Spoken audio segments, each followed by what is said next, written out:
Our listeners are in for a treat today. We have a very special guest with us. Yes, I'm very excited. Miss Gina Phillips is joining us today, and I'm actually going to let Gina introduce herself and tell a little bit about who she is and what she does. But before Gina does that, I do just want to say that this topic, I think there are so many elements of what she's talking about today that are going to hit deeply and resonate with all of us. So I'm really, really excited. Gina, did you want to tell our listeners a little bit about who you are and what you do? Sure. I'm Gina Phillips. I'm owner of Western New York Divorce Financial Advisors, and I'm a certified divorce financial analyst. And I know that's a big mouthful of stuff, but basically, what I do is I help people that are going through the marital transition process That's really a nice address. soft way of calling it. I like that. Marital transition. I like I that. like Right, that. because it is a process. You Mhm. have to make that first decision. You have to go and start it, and then you're in the midst of it. And then when it's over, there's a new reality for you. So I really like to help guide. I work primarily with women, but I do work with gentlemen too, to really make sure they have a clear understanding of their finances during this whole process. I myself personally went through this many years ago. I'm coming up to almost 18 years when I started it, which is unbelievable. And my divorce, unfortunately, took a long time. So that's why I want to help people to try to get through this process and really understand their numbers in a quicker, gentler way. So they're making informed decisions. Mhm. Love it. And today, Gina is here to talk with us about financial abuse. When we hear the words financial abuse, I think a lot of times our brains immediately picture someone, I don't know, hiding credit cards or draining bank accounts. And what it really is are hundreds of tiny little moments where our confidence can get chipped away until we truly believe we can't survive on our own. So, Gina, we're excited to have you here to talk with us about that today. Most NDAs keep people quiet. Ours does the opposite. Around here, NDA means no dicks allowed. Not men, the behaviors that keep women small This is the podcast for women who are done shrinking. and ready to rise. I'm Amanda Kacherka. And I'm Elizabeth Sapola. Welcome to NDA.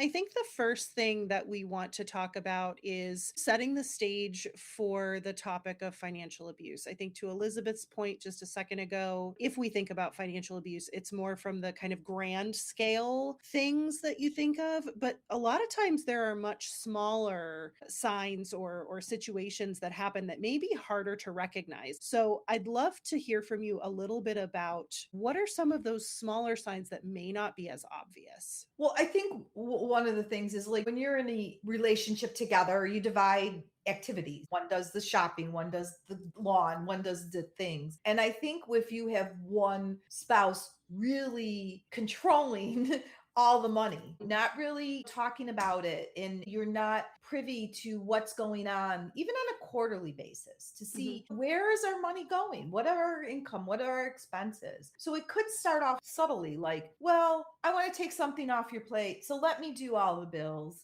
Let me take care of it all. I'm good at it. I know what I'm doing. Maybe they have a background in it. Maybe they are in the financial realm or something like that. It could be as subtle as that. Like, oh, don't worry about the taxes. I'll take care of them. And then you don't really see the taxes. You Right. don't really see what's on that tax statement. And I know a lot of people don't understand the nitty gritty and all the little details, but you don't want to sign a document unless you're looking at it. And you really want to make sure that, where does your money go? A lot of people have that question now. Like, my salary goes Yes. in the checking account and it's gone. Like, oh no, we can't afford to go on that trip. Or no, I don't think you should buy a new pair of shoes, or we need a new car. And you're like, well, wait a second. I make good money. Where is it all going to? And you're not seeing Right. that. And I think those are some of the simple things that you just get caught in the everyday that you don't realize that they're happening. I know you've worked with women and men from every walk of life, and I'm just curious, is there a common misconception you hear over and over that immediately tells you they don't realize what's happening yet? No, I think by the time they get to me, they're to the point where I can't do this anymore. I get the hand-me-downs. I get the old phones. And then they sit down with them and they're like, well, we're worth millions of dollars and you're telling me not to go buy a new phone. Sometimes it does happen where they'll come to me and they just feel that maybe I don't understand it. So they maybe have shrunk a little about what they're capable of doing. I Sure. think a lot of times that's what happens.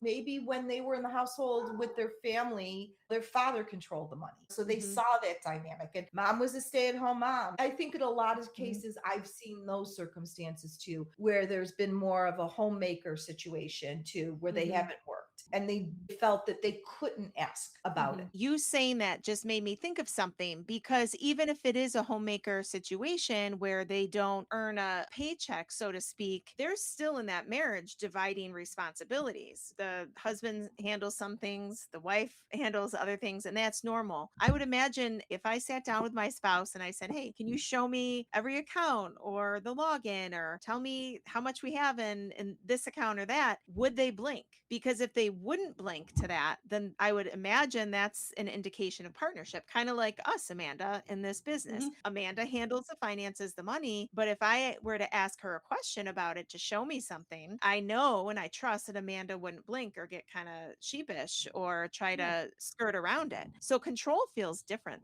than that, I would imagine. Yeah, I say at least talk. Some people sit down once a week and do their bills together. Some people do it on a monthly or quarter, but at least annually, at the minimum, you should know where everything is, how much left on the mortgage. Do we pay off our credit cards monthly? Do we carry a debt? What's the car payment? God forbid one of you get in an accident or something. You've got to pay those bills. You've got to do those things. If you're in a circumstance where you're not sure if you're being manipulated or controlled by the finances, you can kind of approach it in that way. If you approach it in that way and you get a lot of like kickback and feedback, now you need to really take stock and see, how can I make decisions based on what I know our finances are? How can I find those things out without pressing the topic with my partner? Got it. So, what would you say are the impacts on someone's sense of self when they're dealing with a financially controlling or abusive situation? It's a scarcity feeling. You want to be able to go to the grocery store and buy groceries and not worried about it, or go out to dinner with your friends and not be questioned. Oh my God, you paid this amount for a cocktail. It makes you feel less than. When women come to me that have been in this situation, they say, oh, I can't believe I let it get this far.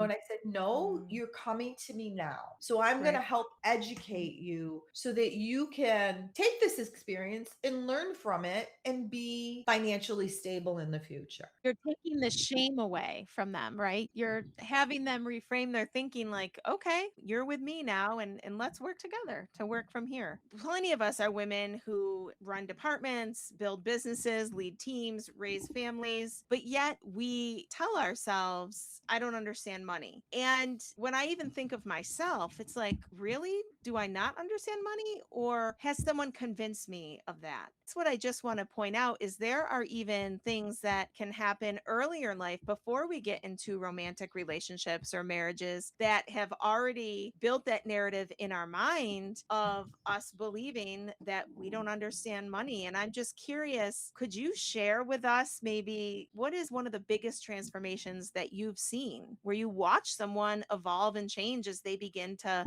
be empowered to understand their finances? There was one client a few years back that she was so nervous, even just trying to get copies of the documentation. And she was in a very controlling, not just financially abusive, but narcissistic relationship. And I don't like to throw that word around, but I've seen it a lot. And she just didn't know. She didn't know what her husband was doing, was putting everything in retirement and in their house, and there was no cash, and they made a lot of money. And she didn't know the difference, just little things, money market, Roth IRA, regular IRA. And I think that in those circumstances, sometimes I really need to take it a step back and just take all the information they give me. And when I'm helping them in the divorce situation, I do a net worth statement. If it's post-divorce, I'll do a cash flow. So I'm putting in on a monthly basis, what's your income? What are you expending your expenses on? And I think that for me, knowing what I can afford or can't afford to do in a month gives me peace of mind.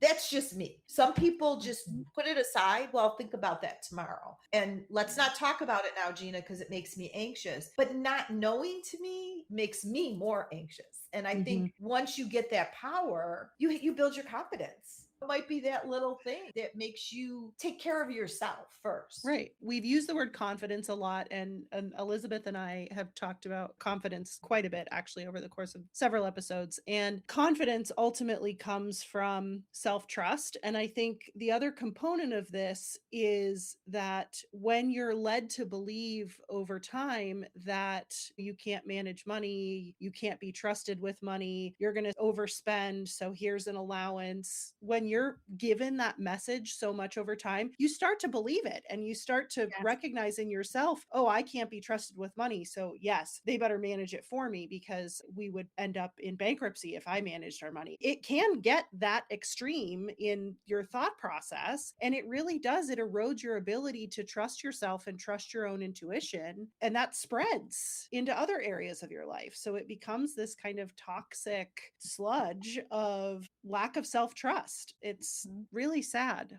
heartbreaking, actually. It is. It's limiting their beliefs. It's Mhm. it's making them smaller. And I think that when people feel stuck in that circumstance or that relationship, how am I going to get Mhm. out? Especially if there's kids. What if I'm a stay-at-home mom? And I think that people think everything's good because they're being taken care of. Mhm. They might look from the outside that they got the nice house, the nice cars, and they're really maxed out. And they might not know. I remember years ago when my son was little, somebody in his taekwondo class, the husband died suddenly and she did not know there was a second mortgage. So it's not just people that are going through divorce, it could be a widow situation or something like that. And I really think the most important thing is that when you're in a partnership and your funds are commingled together, that you have this conversation. You might not know every little detail. You might know that the investments are with Raymond James, but you might not know that you're in 5 stocks, bond equity, and that. And that's Right. fine because that's their expertise. When I was married, my former husband was all in that world. He was a commercial mortgage broker. So Mhm. I did Mhm. the day to day finances and I would go with him to the meetings, but did I understand percentages here and that? But after my divorce, did I have to understand that? Absolutely. Mhm. So I think that's the thing that as you evolve, you really need to make sure that, especially as you get older, you have a true picture of what's going on in your finances. You've given great things for our listeners to think about, how important it is to have those conversations. Let's step back a moment, though, because our listeners hear you, and I'm sure many of them are thinking, okay, great, but I'm not going to because I'm afraid. And fear is something we talk about a lot on this podcast. And Mhm. fear is very fascinating because it lies to us so convincingly. Fear never tells us, oh, here's one possible outcome, but instead it says this is going to happen. Like it's already written in the future. So I'm just curious so that maybe some of our listeners can hear your response in what might be going through their mind related to their fears about having these conversations. In your work, what fear, Gina, keeps women stuck longer than almost anything else? I think the fear of not having the lifestyle sometimes, especially if they're in a high net worth circumstance. Well, I'm not going to be able to go to the country club. I'm not going to be able to do this. Well, how am I going to afford this car? And also, they might be afraid of their spouse. They're afraid of how their spouse is going to react to them asking those questions. And Right. it's funny because even in the 80s, women couldn't even get loans for their own businesses and mortgage without somebody signing for them. And we've come such a long way. And I think that there's still that belief that they can't do it on their own. And I think that you have to determine, is the fear more important to you than your own self-worth? You take it baby steps. They go, oh my God, this is so overwhelming. And I'll say, okay, well, take 20 minutes and see what you can gather in the office of the financial document, or get your current credit card statement if you can and look at that and just wrap your head around it and do it in little chunks. And maybe it won't be as scary. I think that when we break it down a little at a time, it's not as overwhelming. Right. When a woman does finally have the conversation, I'm just curious from your perspective and all the people you've worked with, what is the fear they discover wasn't even actually true to begin with? I think that they couldn't handle it on their own.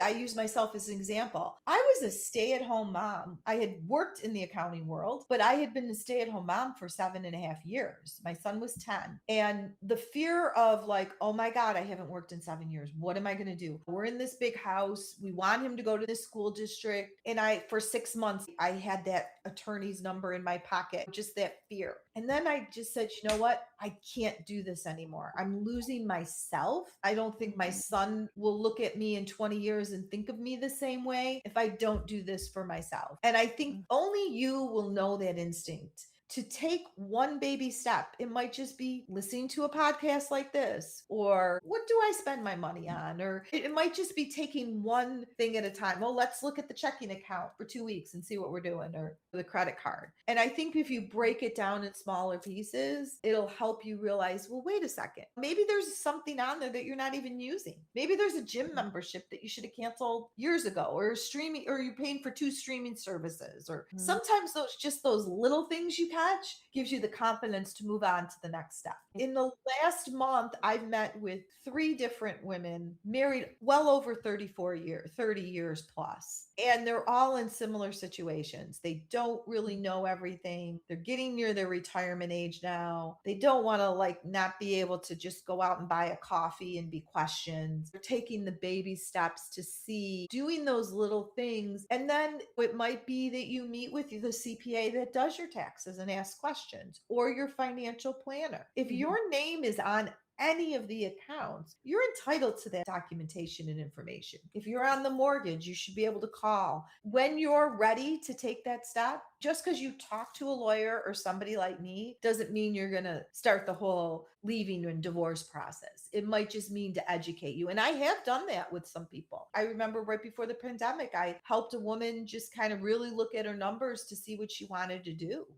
And I think that's the first step, is one little thing. But if you're ready to take that next step, get the team you need. I think also a mental health professional is very important to bounce it off, because they can see the circumstance you're in and make sure you're safe. I think that's the biggest thing. Right. Are there any maybe signs that might go under the radar a little bit that our listeners could benefit from knowing, that would indicate to them, maybe I am in a financially abusive situation or relationship and I didn't even know it? You don't really see the bank accounts, you don't really see the taxes. Maybe you're on an allowance. I mean, if you're on an allowance because you're in a financial difficult situation, that's not what I'm saying. Or, oh, don't worry about that. You can run credit check on yourself. Make sure there's not a lot of credit card debt with your name on it too. Did you close that account out when you got married, or did you ever have one that's just in your name? I know a lot of people, they'll lose their spouse in their 80s and they don't have a credit card or a car in their name, or things like that. Right. What about couples that are getting to the point of marriage, so aren't married yet, but are looking at merging finances? I think it's pretty obvious to me, at least based on what you've said, that if that person is saying, oh, we'll just put my name on the bank account, we'll just put my name on the mortgage, those are maybe some red flags that you need to be mindful of. But are there other recommendations that you would have for those who are coming into a marriage or preparing for a marriage, as they, look at kind of combining their finances? Right. And I think you need to be realistic about it, because Sure. sometimes there's somebody that's making 3 times as much. So if somebody is making 40,000 and somebody's making 100,000, they're not going to be able to contribute the same amount. Sure. I think that if you are commingling your funds in any type of a relationship, you really need to outline what that looks like. I have friends that have been divorced for a while. They don't know what to do. They don't want to sell their house. They don't want to have to be so financially dependent. But I think that when you start that type of a relationship, be very upfront and say, okay, how are we doing this? Are we doing it percentage wise? You make 70% and I make 30%. And that's what we're going to put in a joint account to pay our bills. And we're still going to have our separate money. If you're getting married, print your 401k statement or your retirement assets the day before you get married. Keep it in a very separate spot. And if you inherit any money, keep that separate. As Mhm. long as you don't commingle it into a joint bank account, that is considered separate. Once you commingle it and put it in together, and I'm not saying don't remodel the kitchen because your grandma left you 100,000, but put Right. 20,000 and keep 80 separate. That's what I'm Right. saying. Right. And then even when one person has bought a house and then the other person moves in, is the house going to stay in that name? Have an outline of how you're going to handle that circumstance. If you outline it when you're commingling funds, because a lot of times, even though my ex-husband was very financially successful, our philosophy on money was completely different. And that hurt Right. our relationship.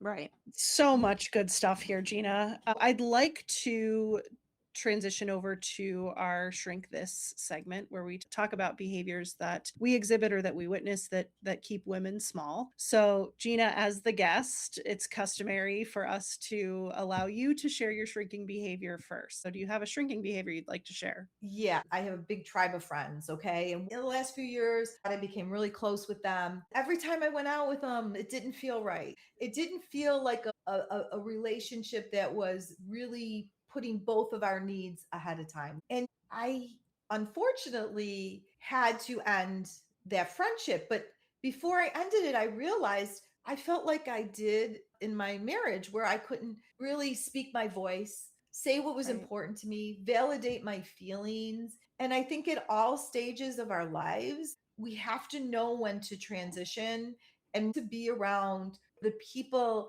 that give us energy and bring Mhm. out the best in us. You get that knot in your stomach. I'm like, you know what? Right. And I think a lot of us ignore those cues that our body gives us. I did this recently and I feel so good. And it's not that I dislike Mhm. that person, I just can't be around their energy. The Sure. relationship wasn't serving you. I've done that in the course of my life. I'm in my late 50s now. So I've had friends that during periods of my life, and I have friends that I've been friends with for 18, 20 years too. So I think you Mhm. just have to Right. see who brings you up and make sure you keep those people around you. Right. I love that. Elizabeth, do you have one you want to share? Sure. We're building our business, Amanda and I, outside of this podcast, and we've been busily building it. And that means that we've had to become a lot more intentional with our spending. So, what do I mean by that? What I mean by that is we walked away from a steady paycheck. You walk away from something predictable when you build your own business. So, you take a bet on yourself. Well, what that means is that Botox has gotten cut out of my life. And I've been thinking about it because my first thought months ago wasn't good for you. You're investing in your business. Instead, it was, well, I guess people are going to get to experience my forehead in high definition. The shrinking is immediately tying a piece of my confidence to something cosmetic. And for Mm. me, that's wild because I've spent years coaching and helping other women to understand that our worth isn't tied to our appearance, but yet apparently I needed that reminder to coach myself.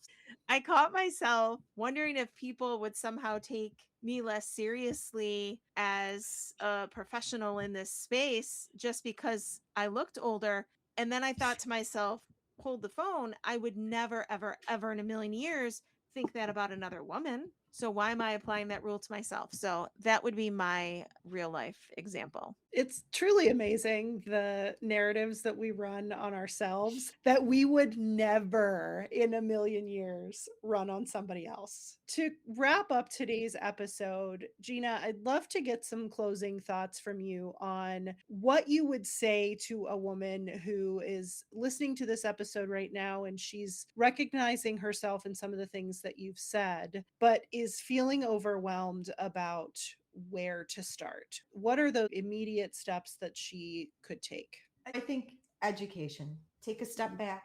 Call somebody like me who's local to your state. There's a lot of CDFAs out there. We have a national organization by address. Maybe you have a friend that you could trust that really does know finances and you can not confide everything, but just as a sounding board. I think the biggest thing is take it in little steps. All of us as women get overwhelmed. We try to do it all at once. It's okay to make a plan and set goals and take it one step at a time.